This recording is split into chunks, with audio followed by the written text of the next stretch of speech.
Very warm welcome to all of you to self selection board of one step towards uniform. और आज हम बात करने वाले हैं इंग्लिश के बारे में, स्पोकन इंग्लिश।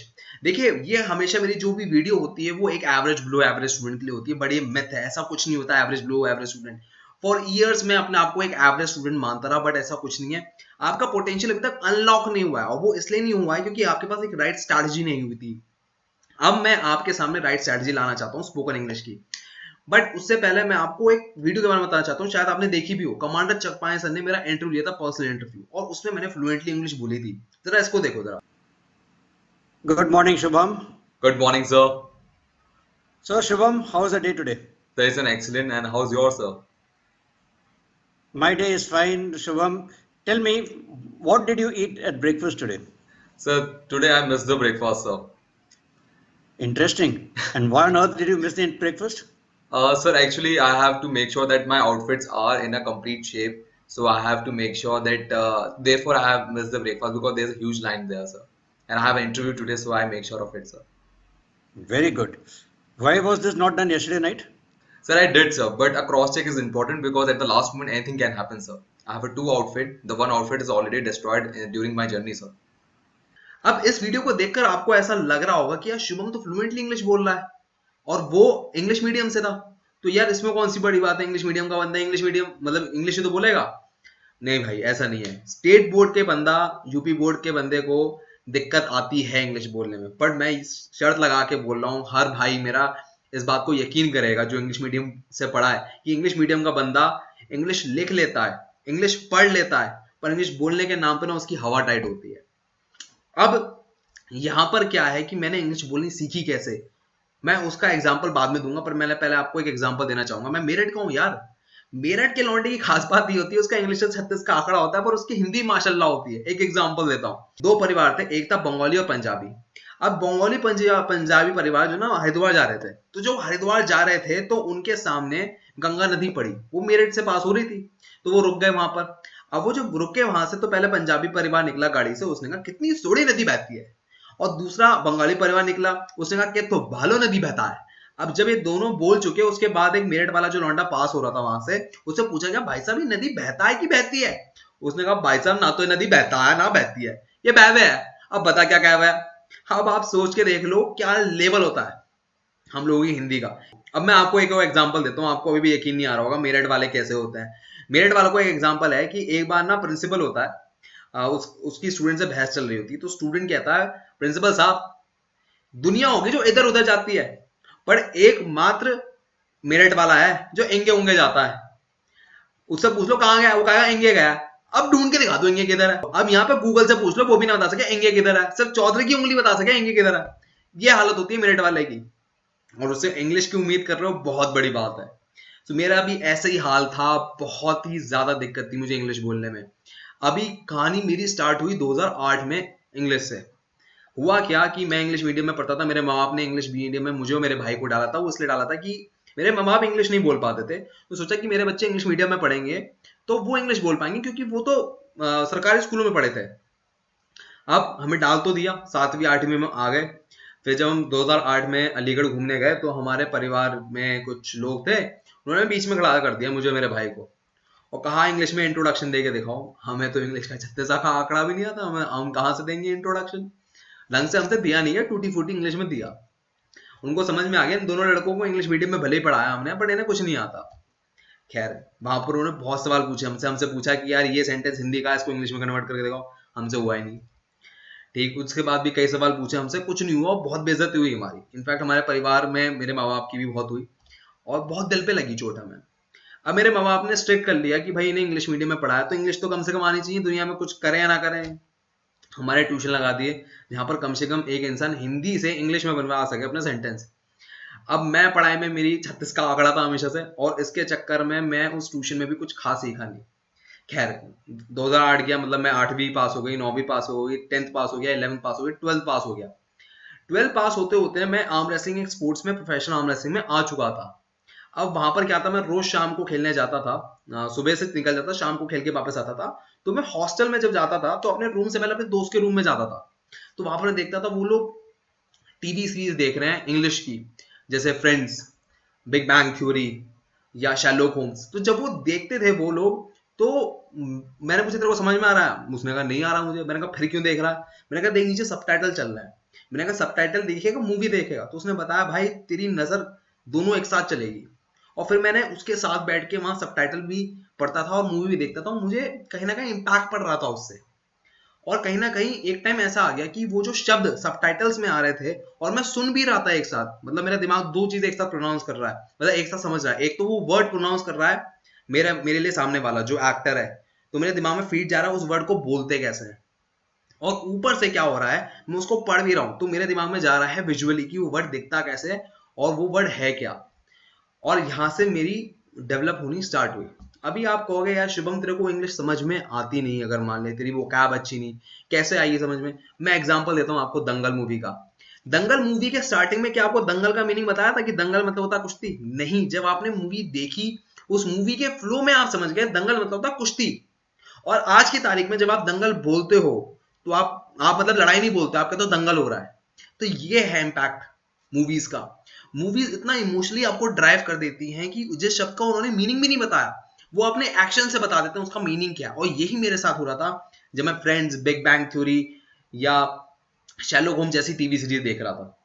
और इसने मुझे बहुत इम्पैक्ट किया। और मैंने दो तीन और चीजें देखी थी, जैसे फॉरेस्ट गम मूवी देखी थी मैंने, उसने मुझे बहुत इम्पैक्ट किया।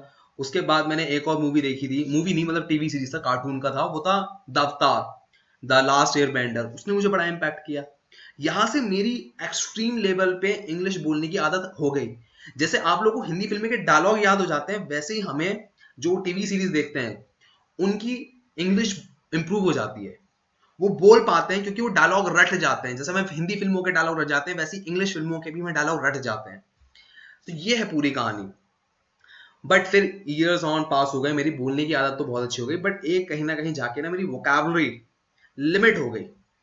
क्योंकि मैं जो, जैसे आप किसी भी भाषा में जाए, जैसे अगर आप कहीं की एक किसी एरिया में, बिहार, मध्य प्रदेश, तो वहां पर एक सेट लेवल ऑफ वोकैबुलरी होती होगी जो फ्रिक्वेंटली यूज होती होगी।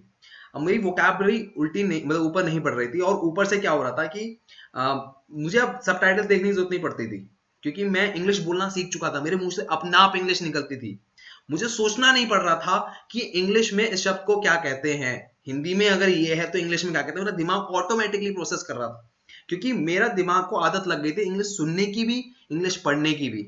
और इंग्लिश बोलना अपना आप आ रहा था, क्योंकि डायलॉग इतने, क्या कहते हैं उसको, बस दिल को छू जाते थे, तो बस वो अपने आप निकलते थे। वो वर्ड्स अपना आप कहीं ना कहीं सेंटेंस में फॉर्म हो जाते थे, वो अपना आप निकलते थे। अब यहाँ पर कहानी जो होती है वो आगे बढ़ती है वोकैबुलरी पे। तो वहां पर मेरा एक दोस्त है, उनका नाम है सरताज, मैंने उनके साथ इंटरव्यू कंडक्ट किया, तो उन्होंने बताया जब सीडीएस का टाइम था तो वो इंग्लिश या यूके वाली मूवीज नहीं देखते थे या हॉलीवुड मूवीज नहीं देखते थे, वो कोरियन देखते थे। रीजन क्या है? यहां पर आपको अभी तक क्या हो रहा था कि इंग्लिश और ब्रिटिश वाली से, आई मीन जो ब्रिटिश और अमेरिकन हैं, उसका एक कल्चर की आदत लग गई थी। तो आप सबटाइटल्स देख नहीं रहे थे, जिसमें अगर कोई वर्ड नया आ रहा था तो आपका दिमाग अपना प्रोसेस कर ले रहा था, इसका मीनिंग ये होगा, तो कई बार वो स्किप हो जाता था, क्योंकि आपको इतनी आदत लग गई थी उसकी। अब क्या है, यहां पर आप देखेंगे कोरियन और चाइनीज मूवी। जब आप कोरियन और चाइनीज मूवी देखेंगे तो उसमें आपको भाषा तो समझ में नहीं आएगी, तो आपकी मजबूरी है सबटाइटल पढ़ना। और सबटाइटल में वर्ड जब आपको दिखेगा तो आपका दिमाग प्रोसेस करना शुरू करेगा तेजी से, क्योंकि इस वर्ड का मीनिंग नहीं आ रहा है आपको समझ में। तो आप कहीं ना कहीं अपने आप उसके एक्शन से, जो मूवीज चल रही है सामने, उससे समझने की कोशिश करोगे भाई ये है क्या, जोर दोगे अपने दिमाग को। जैसे मैं आपको एक मूवी का नाम बता, मतलब एक टीवी सीरीज है descendant, the descendant of the sun, ये कोरियन है। अब इसमें क्या आता है, यू पंक, ये लड़की कहती है सोल्जर से यू आर द पंक। अब जब वो पंक कहती है तो पहले मुझे समझ नहीं आया पंक मतलब क्या होता है। अब बाद में जब ये वर्ड बार बार यूज हो रहा था और मैं जब सबटाइटल्स में देखा तो मेरे दिमाग में क्लिक हो रहा था बार बार, ये लेडी बाबा पंक क्यों कह रही है सोल्जर को? पंक मतलब होता है एक आवारा लड़का। अब ये जो शब्द है ये मेरे दिमाग में अटक गया। अगर आप डिसेंडेंट ऑफ द सन देखेंगे तो आपको भी समझ में आएगा। तो ये जो चीजें हैं छोटी छोटी, ये बहुत इंपॉर्टेंट रख जाती हैं। अगर आपको इंग्लिश बिल्कुल भी बोलना नहीं आता तो मैं पहले कहूंगा आप American and British TV series या मूवीज देखना शुरू करें, और आपको वो आ जाएगा। आपको ब्रिटिश एक्शन, अमेरिकन एक्सेंट भी समझ में आना चाहेगा कि वो कहना क्या चाह रहे हैं। इसके बाद जब आपका स्टेप ग्रो हो जाए तो आप कोरियन या चाइनीज मूवीज देखना शुरू करें, जिसमें खाली सबटाइटल्स हो, आपको भाषा समझ में आएगी नहीं, तो आपका दिमाग वोकैबुलरी बढ़ाने पे तेजी से बढ़ेगा। ये पूरा तरीका है। अब ये सब मैंने कितने टाइम में कर लिया यार, मुझे तो आज तक ध्यान से याद है कि मैंने सेकंड ईयर में देखनी स्टार्ट की थी ये TV series, and I think in 4 to 5 months मैंने खत्म कर दिया था। तो 4-5 महीने में आपकी सबसे बड़ी प्रॉब्लम इंग्लिश खत्म हो जाएगी। Just start watching these TV series and movies and you get from your friends or you get from the internet, वहां से निकालो और देखना शुरू कर दो and you will see the impact। अभी आपको याद है मैंने आपको एक कहानी सुनाई थी, जब मैं 7th 8th में था तो मेरे रिश्तेदारों ने मेरे और मेरे भाई की इज्जत उधेड़ दी थी और उसके साथ हमारे माँ बाप की भी बहुत बेइज्जती की थी इंग्लिश ना आने पे। अब ये आपके साथ भी हुआ होगा, हो सकता है आपकी गर्लफ्रेंड, आपकी बॉयफ्रेंड या आपके जो रिश्तेदार हैं, आपके दोस्त, उन्होंने ऐसा कर दिया हो, तो उस बात का बुरा नहीं मानना।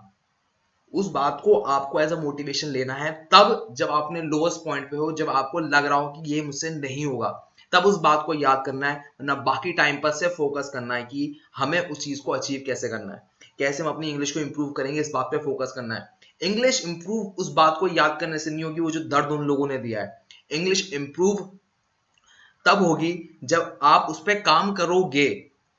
सुल्तान मूवी का एक बहुत अच्छा डायलॉग है, जब सुल्तान के फादर उनको गाइड करते हैं कि जब अनुष्का शर्मा ने सलमान खान की इज्जत उधेड़ दी होती सबके सामने, वो कहते हैं कई बार इज्जत कमाने वास्ते इज्जत गंवानी पड़ती है। और ये जो डायलॉग है ये बहुत इंपॉर्टेंट है, मैं आपको सुनाना भी चाहूंगा। पर हारे हुए इंसान के पाछे कोई नहीं खड़ा होता। कई बार इज्जत कमान खातिर रे बेइज्जती करवानी भी बहुत जरूरी हो से। अभी जैसे मैं आपकी हेल्प इंग्लिश के लिए कर रहा हूं, वैसी हेल्प मैं आपकी मैथ्स में भी करना चाहता हूँ। मैथ्स मेरी बहुत पुअर थी and I come to that position in my life. जब मैथ्स में 100 स्कोर करता था, वो था क्वांटिटेटिव एप्टीट्यूड में जो मॉक टेस्ट होते थे, 100/100 सब मैथ्स का ही पेपर होता था वो, और मैं उसमें 100 आउट ऑफ 100 स्कोर करता था। तो मैं सीडीएस, एफकेट, आईनेट एंड टेरिटोरियल आर्मी की प्रिपरेशन आपको अनअकैडमी में करा रहा हूं। मैं रोज रात को 9 बजे आता हूँ, सारे के सारे चैप्टर करा रहा हूँ मैं अर्थमेटिक्स के जो भी आते हैं। अब आपका कोई चैप्टर छूट गया तो रिकॉर्डेड मेरी वॉइस, मतलब मेरी पूरी वीडियो, वो वहां पर आपको अनअकैडमी में मिल जाएगी। रोज रात 9 बजे मंडे टू थर्सडे में आता हूँ। आज मैं आ रहा हूँ अनअकैडमी पे, तो आज रात 9 बजे मैं आपसे मिलना चाहूंगा। कोई भी डाउट हो उसको हम लाइव सॉल्व करते हैं। पास्ट ईयर पेपर मैं कराता हूँ सीडीएस, एफकेट, आईनेट, टेरिटोरियल आर्मी के जो पास्ट ईयर क्वेश्चन आए होते हैं, तो उस बात का ख्याल रखा जाता है। And I will make sure कि आप अपनी पकड़ बना लो वहां पर भी। So I will see you there. और मेरे लिए कोई मैसेज हो आप मुझे डायरेक्टली डीएम करो इंस्टाग्राम पे। मेरा इंस्टाग्राम हैंडल है सेल्फ सिलेक्शन बोर्ड, और वहां पर आपको कोई मैसेज हो प्लीज ड्रॉप करें। मैं लेता हूं आपसे विदा। Jai Hind, take care, bye bye. मैं उनको रोज सोचता हूँ, मैं उनको रोज सोचता हूँ, वो है